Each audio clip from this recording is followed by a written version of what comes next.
Most people think investing is about picking the right stock or riding the next hot trend. But for the wealthy, that's not even the conversation. Because once you cross a certain threshold of capital, the entire game changes. The strategies, the mindset, even the playground. The truth is, there are rules the rich live by that most investors never even hear about. Not because they're secret, but because they don't show up on the surface. In this video, we're going to pull back the curtain on what's really driving long-term wealth and why most people miss the whole point. A few years ago, I sat across from a man who managed over $700 million in private capital. He wasn't flashy. No Rolex, no Instagram presence, no desperate need to prove anything, but what he said stuck with me. Most people treat investing like a side hustle, he told me. The wealthy treat it like a lifestyle, like a profession, like oxygen. And I realized something right then. It wasn't about better stock picks or secret newsletters. It was about how they thought, how they moved, how they lived. That's the real gap, and as Warren Buffett said, the rich invest in time, the poor invest in money. If you're new here, welcome to Trip to Wealth, where we break down how real wealth is built, one strategic decision at a time. If you've been searching for clarity without the noise, make sure to hit that subscribe button, because today we're diving into 7 investing rules the wealthy live by that most people never hear. And there's a reason most people never do. These aren't just tips or surface-level advice. They're mental models, quiet frameworks the wealthy use to structure capital that grows deliberately, intelligently, and relentlessly over time. Let's kick things off with the first principle they never ignore, one that separates passive dabblers from true wealth builders. Investing is a lifestyle, not a hobby. Here's what most people get wrong. They treat investing like a side quest, something they do after work, in between errands, or when a friend sends them a hot stock tip. But the wealthy, they don't fit in investing. They build their entire lifestyle around it. It's integrated into how they read the news, how they structure their week, how they vet relationships, and more importantly, it's how they allocate attention, not just capital. They operate with the seriousness of someone managing a business, because in truth, they are. Their capital is the business. Their portfolio isn't a random mix of trending assets. It's a carefully constructed engine, one with concentrated conviction, not over-diversification. They don't blindly trust index funds or the next AI startup. Instead, they lean into long-term bets that reflect research, alignment, and time-tested conviction. When they back a fund manager, they want to see skin in the game, not just credentials, but commitment. That's exactly why this video is titled, Investing Rules the Wealthy Live By. Because most people never get to witness what it truly looks like when investing stops being an activity and becomes an operating system for how wealth is lived, grown, and protected. Not just for your money, but for how you live. They check portfolio allocations like most check social media.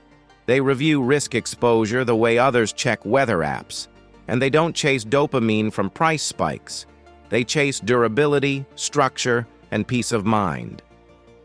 So the next time someone tells you investing is passive, ask yourself, is their financial life passive or just undermanaged?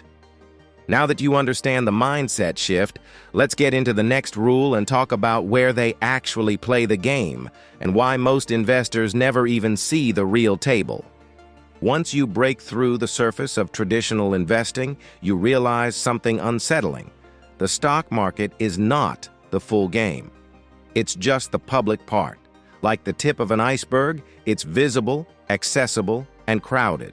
But below the surface, that's where the real machinery operates. That's where the wealthy play, and it's called the private market. Private equity, venture capital, private credit.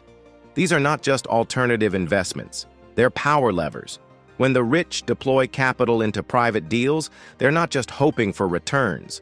They're buying access, influence, the ability to shape outcomes rather than just ride them. They sit on boards, they dictate terms, they invest early before Wall Street even hears about the opportunity. Most people never touch these vehicles because they don't meet the requirements: accredited investor thresholds, capital minimums, long lockup periods. But that's part of the design. The more exclusive the opportunity, the less emotional the capital. And that's exactly what the wealthy want: insulation from the herd. It's not about chasing unicorns. It's about being early, being strategic, and understanding where real alpha hides. When public markets are flat or volatile, the private market still churns quietly, building, scaling, acquiring, compounding. In many cases, it's the silent engine of generational wealth. Moving forward, you'll start to notice something. The truly rich don't talk about the next IPO. They funded it 3 years ago. That's the quiet power of this rule. Now let's switch gears. Because even though returns matter, there's a growing shift among the wealthy, one that goes beyond profit into something more legacy-driven, and it's reshaping how they invest from the inside out. There was a time when legacy meant passing down land, gold, or maybe a trust fund packed with blue-chip stocks. But today's wealthy, especially those thinking generationally, are pivoting. They're no longer just asking, what will this investment return? They're asking, what kind of world will it leave behind? And that's where climate and impact funds come in. This pivotal shift flies under the radar in most circles, yet it underpins the powerful investing principles the wealthy rely on. Rules that remain hidden from the average investor. Because for many ultra-wealthy families and institutional investors, ESG isn't a marketing buzzword. It's a strategic lens. They're allocating serious capital towards sustainable agriculture, renewable energy infrastructure, clean water innovation, and community finance models. Not because it sounds nice, but because it builds long-term resilience in a changing world. These funds aren't designed for quarterly bragging rights. They're built for the next 30 to 50 years, the next generation. They carry influence, reputation, and legacy. And increasingly, they offer returns that outperform traditional portfolios, not in spite of their mission, but because of it. There's a quote by Larry Fink, CEO of BlackRock, that captures this perfectly. Climate risk is investment risk. The wealthy get this. They understand that capital can either be part of the problem or part of the next great opportunity. And speaking of purpose-driven wealth, that's what I'm testing right now. I'm building a Google Sheets command center, something simple but powerful. It's designed to help you track your net worth, investments, income, cash flow, spending habits, and even your compounding progress, all in one place. It's not just a tracker. It's a strategy hub. The kind of thing I wish someone had handed me 10 years ago. If enough people want it, I'll launch it soon, and there'll be an exclusive launch discount for early supporters. You can join the early access waitlist link below. The tool will cost less than one bad financial decision. And that's the point. Now that you see how purpose is becoming a portfolio pillar, let's talk about something less noble, but absolutely critical: tax traps. Because what you keep is often more important than what you earn. Most people spend their lives chasing returns. The wealthy spend just as much time avoiding erosion, because at the highest levels of wealth, taxes aren't just a percentage, they're a silent predator, and if you're not careful, they'll devour everything you work to build. This is where the real strategy kicks in. While many retail investors pile into fixed income or emerging market bonds hoping for stability, the wealthy often skip these altogether, not because the returns are terrible, but because the tax efficiency is. Many forms of interest income are taxed at ordinary income rates, which can quietly gut your real yield. And sovereign risk, especially in volatile regions, adds another layer of unpredictability most aren't prepared for. Instead, they favor tax-optimized geographies and structures. Australian and U.S. equities remain a staple, not just because of market performance, but because of how tax treaties, dividend treatments, and regulatory clarity align with wealth preservation. And when they invest through trusts, holding companies, or family offices, the entire flow of money is engineered for minimal leakage. Every dollar has a purpose and a pathway. What makes this one of the 7 investing rules the wealthy live by, that most people never hear, is precisely that. Most people never see it. The tax alpha. The portfolio sculpted not just by opportunity, but by insulation. It's not sexy, but it's powerful. Because in the compounding game, efficiency multiplies impact. Now let's move to the next rule, one that sounds simple but is brutally hard to execute. It's about discipline, consistency, and knowing how to tune out the noise when everyone else is chasing hype. Every market cycle has a new promise. AI, NFTs, lithium, crypto, biotech, shiny things that attract shaky hands. But here's what separates the wealthy from the anxious. They don't chase, they anchor. While the world flips between panic and euphoria, they stay rooted in a strategy that's been battle-tested, not just back-tested. It's not that they're unaware of trends, it's that they don't let trends rewrite their playbook. Their portfolio has a purpose, and more importantly, a plan. That plan is based on goals, time horizon, risk tolerance, and structural discipline.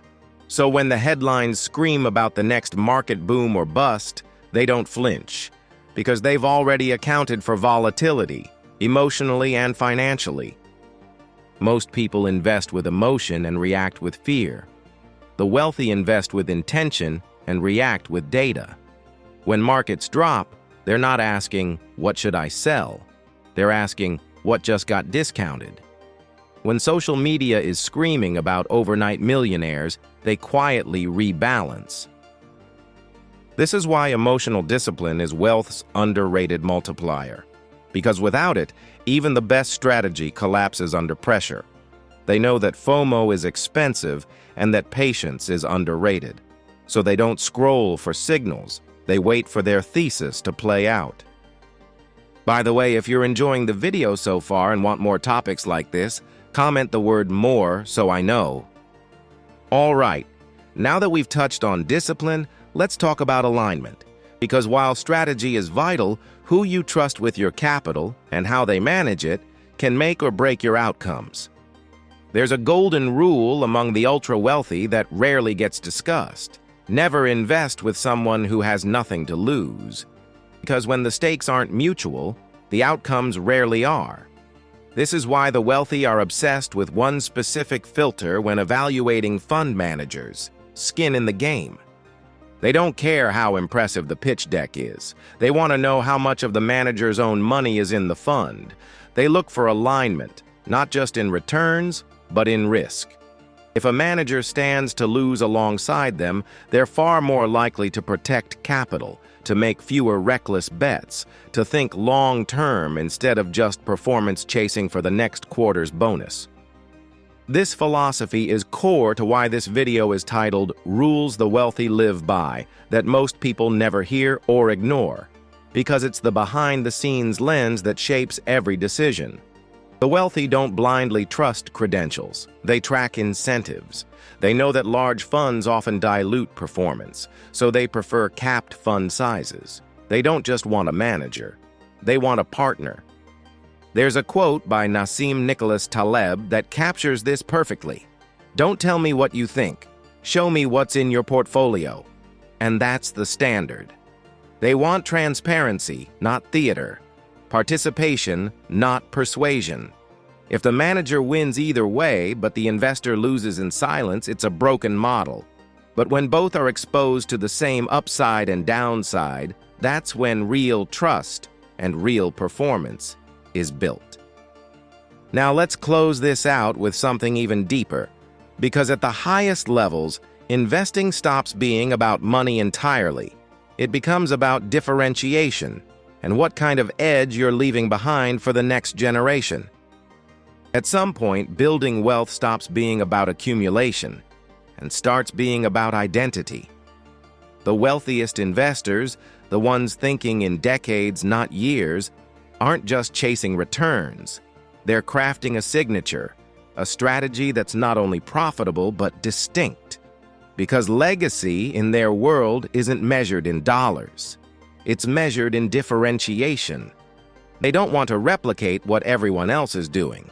In fact, the moment a strategy becomes crowded, they move on. What they seek instead are asymmetric edges, investments, ideas, or allocations that reflect unique insight. They want alpha not just in performance, but in process. The kind that compounds not just wealth, but reputation. The kind that their children or foundations can point to and say, "This was built differently, and it still works." Sometimes that edge comes from accessing a niche fund before it scales. Other times, it's developing their own proprietary frameworks inside a family office. But the core idea is always the same. Don't just copy. Compound creatively. That's how legacy is shaped. And that brings us full circle to the investing rules the wealthy live by, yet most never hear about. These aren't rules you stumble upon by scrolling TikTok.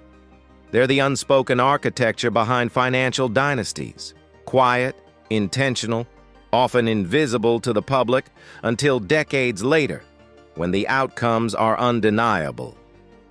Now let's pull it all together and talk about what this means for you. Let's pause for a second and really absorb what this all means. These 7 rules aren't just tips or tactics.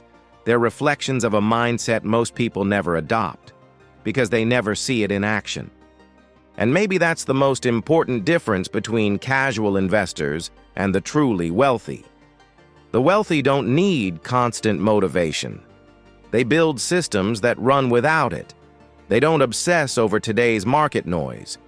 They play for outcomes 10, 20, even 50 years out. Their strategies aren't flashy, but they're ferociously intentional. You've seen how they treat investing like a profession, not a pastime. How they operate in private markets most people never touch. How they're blending purpose with profit, dodging tax landmines, and aligning with managers who actually put skin in the game. Most importantly, you've seen how they think in terms of legacy, not just accumulation. And that's the real secret. It's not about having access to elite tools. It's about building elite habits, starting now, even with what you already have. So here's the challenge. Don't just be inspired by this. Integrate it. Pick one of the 7 rules and apply it this week. Shift one habit, reframe one assumption, rethink one investment decision, because small pivots now lead to massive leverage later. If this video shifted the way you think about investing, good. That was the goal. Because these aren't just preferences of the wealthy, they're principles, quiet rules that shape portfolios, protect capital, and create outcomes most people never see coming until it's too late. And the truth is, these 7 investing rules the wealthy live by that most people never hear wasn't just a title. It was a blueprint, one most people don't even know exists. But now you do. You've seen how they build lifestyle around investing, how they favor private markets, align capital with purpose, dodge tax traps, stay disciplined, demand aligned fund managers, and build legacy through differentiation. The only question now is, how much of that are you willing to apply? Remember, this video is for educational purposes only and does not constitute investment advice. It is important to conduct thorough research and consult with financial professionals before making any investment decisions. The value of investments can fluctuate, and past performance is not indicative of future results. Always assess your risk tolerance and investment goals before allocating your capital. If you found value today, I highly recommend watching my next video. Don't forget to like, share, and subscribe to our channel. Also, feel free to leave your comment below, especially if this video made you think differently. I appreciate your support more than you know. Stay focused, stay intentional, And never forget, strategy beats hype. See you in the next one, Money Magician.